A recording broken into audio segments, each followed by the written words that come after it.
الحمد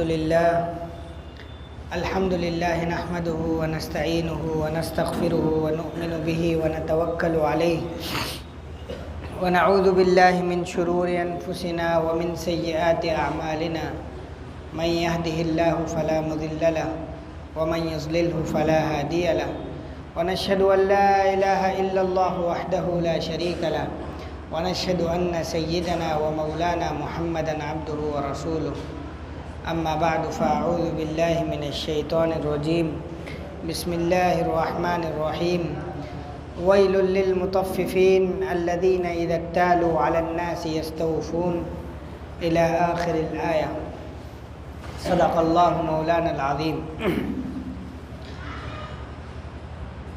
وقال النبي صلى الله عليه وسلم أو كما قال عليه الصلاة والسلام لكل شيء وفاء وتطفيف. محترم بزرگوں، ابھی جس آیت کی ہم نے تلاوت کی ہے اس سورت کی پچھلے 4 جمعوں سے تفسیر چل رہی ہے، اور میں نے جیسا کہ پہلے ہی بتایا تھا کہ اس کی 2 تفسیریں باقی ہیں. آج ایک ہو رہی ہے اور آخری جو اس کی قسط ہے وہ انشاءاللہ اگلے جمعے میں ہوگی اور سورت ختم ہو جائے گی. اللہ تعالیٰ نے اس سورت میں ان لوگوں کے احکامات بیان کیے ہیں جو ذمہ دار لوگ ہیں، جن کے ذمے کسی کا حق آتا ہے یا جن کے ذمے کسی کا حق ہے. اس میں بہت ساری تفصیل آئی کہ بعض مرتبہ انسان کے اوپر کچھ حقوق ہوتے ہیں، ان حقوق کی ادائیگی میں کوتاہی کرے،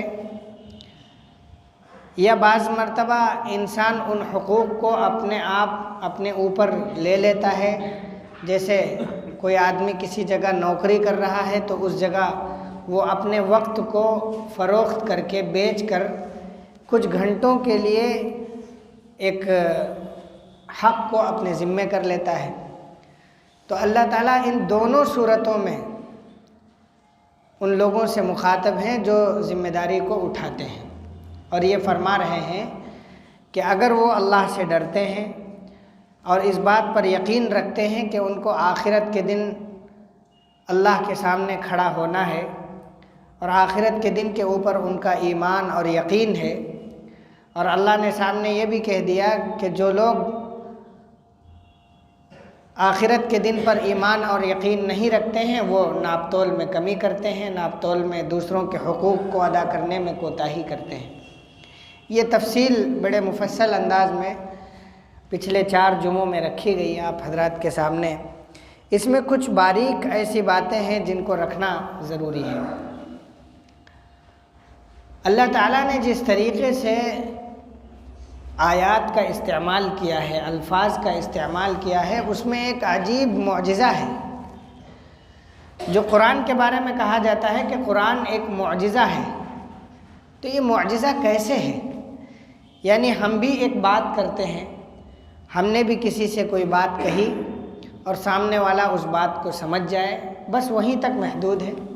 ہم نے کسی سے کہا کہ آپ یہ کام کر لیجئے، اس نے کہا ہاں، اور وہ بات ختم ہو جاتی ہے. لیکن اللہ تعالیٰ ایک ایسا جملہ اور ایسے الفاظ کو اختیار کرتے ہیں جن سے ہزاروں سالوں سے مسائل نکل رہے ہیں اور تا قیامت نکلتے رہیں گے. علماء کرام اسی میں سے نکالتے رہیں گے. اتنی گنجائش اللہ تعالیٰ نے قرآن میں رکھی ہے. وہ معجزاتی کلام ہے. اللہ تعالیٰ نے قرآن میں کیا فرمایا؟ الذین اذا اکتالوا علی الناس یستوفون. اس کے بعد میں اللہ تعالیٰ نے فرمایا وَإِذَا كَالُوهُمْ أَوْ وَزَنُوهُمْ يُخْسِرُونَ، کہ یہ جو کاروباری لوگ ہیں جب ان کو کوئی چیز کیل کرنی ہوتی ہے، دیکھیے وزن اور کوئی چیز فروخت کرنے کے 2 طریقے ہیں. ایک طریقہ ہوتا ہے کیل کرنے کا. پہلے زمانے میں کیل بہت زیادہ عام تھا، یعنی ایک برتن ہوتا تھا، ایک اس کو مد بھی کہا جاتا ہے، صاع بھی کہا جاتا تھا.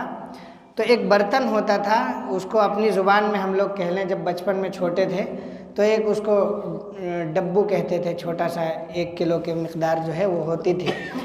تو وہ جو کیل کے ذریعے بیچنے کا ایک رواج ہوتا تھا کہ ایک ڈبہ جو ہے اتنے کا ہے. اور بیچنے کا ایک طریقہ ہوتا ہے وزن کا. 2 طریقے ہیں. اللہ تعالیٰ نے کیا فرمایا؟ وَإِذَا كَالُوهُمْ، جب یہ لوگ ایک دوسرے سے کیل کا معاملہ کرتے ہیں یا پھر وزن کا معاملہ کرتے ہیں، جیسا کہ آج کل ہر طریقے سے وزن کا ایک سلسلہ ہے. بڑے پیمانے پہ گاڑیوں کو تولنے کے لیے کانٹے ہیں، بہترین دھرم کانٹے، یہ کانٹے وہ کانٹے، اور چھوٹے کے لیے کمپیوٹرائز آپ کے پاس جو ہے ترازو ہیں، آپ رکھ دیجئے، وہ ڈیجیٹل ترازو ہے، نمبر بتا دے گا. تو یہ جو 2 طریقے ہیں، اللہ تعالیٰ نے ان ایسے 2 طریقوں کو اپنے کلام میں ذکر کیا جن میں دھوکہ دینے کی گنجائش ہے. یعنی آدمی کیل میں دھوکہ دے سکتا ہے. مان لیجئے ایک گلاس کا ہم نے پیمانہ لیا ہوا ہے اور گلاس پورا نہ بھرے، تھوڑا سا خالی رہ جائے، ہم نے ڈال دیا. اب جیسے ہم نے ویڈیوز میں دیکھے ہوں گے، آج کل تو ہر چیز نیٹ پر موجود ہے، کہ بعض مرتبہ دیکھا گیا کہ وہ جو ہے ایسے ایسے کرتے جا رہے ہیں، بس 1 2 3 4، وہ آدھا بھی نہیں بھر رہا ہے ڈبو، اور وہ اس کا بوریے میں جو ہے وہ تولا جا رہا ہے. تو کیل میں دھوکہ دینے کی ایک یہ شکل ہے. دوسری ایک شکل ہے وزن میں دھوکہ دینا. وزن کا مطلب ہے 1 کلو کے بجائے 980 گرام دے دیا، 950 گرام دے دیا، 960 گرام دے دیا، یہ وزن میں خسارہ کر دینا. ایک تیسری چیز بھی ہے، اور وہ ہے گن کر دینا. گن کر دیتے ہیں نا، بہت ساری چیزیں ایسی ہوتی ہیں جو گن کر دی جاتی ہیں درجنوں میں. جیسے کیلا ہے، درجن میں دیا جاتا ہے. انڈا ہے، یہ بھی بعض مرتبہ درجن کے حساب سے ہوتا ہے. تو اللہ تعالیٰ نے اس کو ذکر نہیں کیا. یہ اللہ تعالیٰ کے کلام کا معجزہ ہے کہ بھائی گننے کی صورت میں انسان اگر دھوکہ دے تو وہ فوراً پکڑا جائے گا. بھائی 12 کے بجائے 11 دے تو سامنے والا کہے گا کہ صاحب آپ 11 دے رہے ہیں اور پیسے آپ 12 کے لے رہے ہیں. اللہ تعالیٰ نے اس گننے کو وہاں پر ذکر نہیں کیا. جو دھوکہ دینے کی 2 شکلیں ہو سکتی تھیں، اللہ نے اسی کو ذکر کیا. وَإِذَا كَالُوهُمْ، جب یہ لوگ کیل کا معاملہ کرتے ہیں، او وزنوہم، یا وزن کا معاملہ کرتے ہیں، اس موقع پر کیا کرتے ہیں؟ یخسرون، وہ خسارہ کرتے ہیں. یعنی اپنے طرف جو حق لینا ہے ان کو پورا لے لیا. دوسروں کو جب حق دینے کی نوبت آئی، ضرورت پڑی، تو اب وہ جو ہے ڈنڈی مار دیتے ہیں، خسارہ کر دیتے ہیں. یہ ہر معاملے میں ہے. اللہ کا معجزہ ہم نے دیکھا اللہ کے کلام کا، کہ اللہ تعالیٰ نے انسانیت کو جو اس کے لیے نقصان دہ چیزیں ہیں، جو اس کے لیے دیمک کے برابر ہے، جو اس کے اعمال کو گھٹا سکتی ہے، ان چیزوں کو اللہ نے صاف طور پر ذکر فرما دیا. اور جو چیزیں انسان خود اپنے آپ میں جو ہے اس کو سنبھال سکتے ہیں، اللہ نے اس کا ذکر نہیں فرمایا. تو ہمیں یہ کرنا ہے کہ ہم جو چیزیں انسان پکڑے یا نہ پکڑے، ہمیں اللہ کو حاضر ناظر سمجھ کر کیل اور وزن اور گن کر دینے کا معاملہ کرنا ہے. آج کل بڑے ذرائع ہیں، اسکوائر فٹ میں بہت ساری چیزیں بیچی جاتی ہیں، خریدی جاتی ہیں، وزن میں بیچی اور خریدی جاتی ہیں. اور بھی بہت سارے آج کل ایڈوانس طریقے آ گئے ہیں جس کے ذریعے جو ہے تولا اور خریدا فروخت کیا جاتا ہے. تو ایم ایل میں بھی، جو آج کل ایم ایل ہوتا ہے، دوائیاں ایم ایل کے حساب سے ہوتی ہیں. اور وہ دیکھا گیا ہوگا آپ نے کہ ہوٹلوں میں جب دیکھا ہوگا کہ ایک برتن ہوتا ہے، اس برتن کی نیچے کی جو پیندی ہوتی ہے وہ بہت زیادہ اوپر کی طرف اٹھی ہوئی ہوتی ہے، اور وہ اس کے اندر کا لگتا ہے کہ وہ جو ڈبہ کٹورا ہے وہ بہت زیادہ ہے. جب ہم کوئی سالن یا کوئی ایسی چیز آرڈر کرتے ہیں تو لگتا ہے کہ یہ کافی مقدار میں ہے، لیکن آپ اس کو جب چمٹ ڈالو تو وہ آدھا انچ بھی نہیں جاتا ہے. تو یہ تمام وہ شکلیں ہیں جو انسان اپنے کاروبار کو خسارے کی طرف لے جا رہا ہے، اپنی دنیا کو بھی خسارے میں لے جا رہا ہے، آخرت کو بھی خسارے میں لے جا رہا ہے. اس میں ایک چیز آتی ہے کہ اللہ تعالیٰ نے جن کو ذمہ دار بنایا ہے، میں نے ایک بات کہی تھی، جن کو اللہ نے ذمہ دار بنایا ہے. آج کل ڈاکٹر لوگ جو ہیں، اللہ تعالیٰ ہم سب کی حفاظت فرمائے، اگر ہم بھی ڈاکٹر ہیں یا ہم میں سے کوئی ڈاکٹر ہے، تو ڈاکٹروں کا عام طور پر ایک رواج چل پڑا ہے، اس میں کمیشن کا ایک سلسلہ چلتا ہے. وہ بہت سارے کاروباروں میں ہے کہ جس چیز کی ضرورت نہیں ہے اس کو استعمال کرنا. مثال کے طور پر کمپنیاں آفر دیتی ہیں کہ آپ ہماری دوائی چلائیے اور آپ کو جو ہے ہم یہ فیسلٹی دیں گے، گاڑی دیں گے، ہوٹل دیں گے، گھر کے خرچے دیں گے، موبائل کا ریچارج دیں گے. یہ سارے آفر ہوتے ہیں. تو آپ کو کیا کرنا ہے؟ کسی آدمی کو سر درد کی ضرورت ہے، سر درد کی دوائی کی ضرورت ہے، وہ دوائی میرے خیال سے ایک دوائی میں اس کا کام ہو جائے گا. اب اس کے ضمن میں 4 ایسی دوائیاں پکڑا دینا جس کا کوئی مطلب نہیں ہے، تو یہ دھوکہ دینا ہے.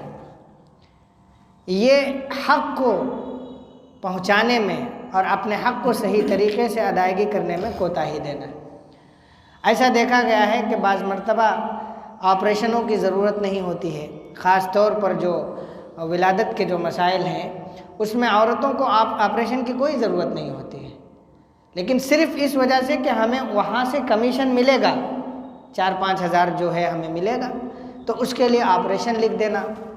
یہ بھی دوسروں کے حق کو مارنا ہے، کیونکہ ان کا وہ حق نہیں ہے کہ ان کے ساتھ اس طریقے کا معاملہ کیا جائے، اور اگر ہم یہ حق کر رہے ہیں تو ہمارے ساتھ یہ پکڑ ہوگی.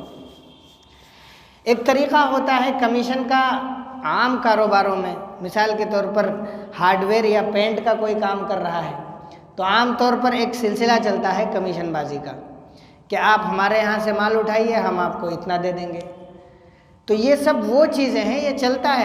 ہم خود اس کے تجربے کار ہیں سب سے بڑے، کہ لوگ آتے ہیں آفر دیتے ہیں ہمارے سامنے کہ ہم آپ کے پاس آئیں گے، تو ہم کہتے ہیں کہ بھائی رزق دینے والا اللہ تعالیٰ ہے. اگر آپ اپنے آپ میں رزق دینے والے ہوتے تو آج آپ یہ کام نہیں کر رہے ہوتے. آپ رزق دینے والے نہیں، اس سے بالکل ظاہر ہے. رزق اللہ تعالیٰ دینے والا ہے، تو کمیشن وغیرہ سے کوئی مطلب نہیں ہے. حلال رزق، حلال کمائی کرنا ہے، اور یہ چیزیں ہر کاروبار میں ہیں. کوئی آدمی عام طور پر جو گھریلو کام ہیں ان میں یہ چیزیں چلتی ہیں، اور یہ تمام وہ چیزیں ہیں جو حقوق کو مارنے کی شکلیں ہیں. اور اللہ تعالیٰ فرما رہے ہیں کہ حقوق کو وہی لوگ مارتے ہیں جن لوگوں کو اللہ کے سامنے حاضر ہونے کا اور اللہ کے سامنے کھڑے ہونے کا ڈر اور خوف نہیں ہے. اگر ڈر اور خوف ہو تو وہ ایسا نہ کریں. الا یظن اولئک انہم مبعوثون، کیا ان کو ذرا برابر بھی یہ خیال نہیں ہے کہ وہ قیامت کے دن اللہ کے سامنے وہ کھڑے کیے جائیں گے اور اللہ تعالیٰ ان سے سوال کریں گے.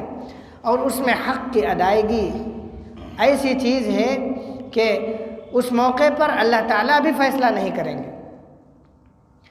یہ نہ سمجھیے کہ اللہ کے ہاتھ میں مکمل اختیار ہے، ہر چیز کا اختیار ہے، لیکن ایک ایسا مرحلہ آتا ہے کہ اللہ تعالیٰ اس موقع پر زانی کو معاف کر دیں گے، شراب پینے والے شخص کو معاف کر دیں گے، شرک کرنے والے شخص کو بھی اللہ تعالیٰ اپنے طفیل سے معاف کر سکتے ہیں. اگرچہ وہ اس کی معافی نہیں ہے، لیکن اگر اللہ کی مشیت ہو تو اللہ تعالیٰ کر سکتے ہیں.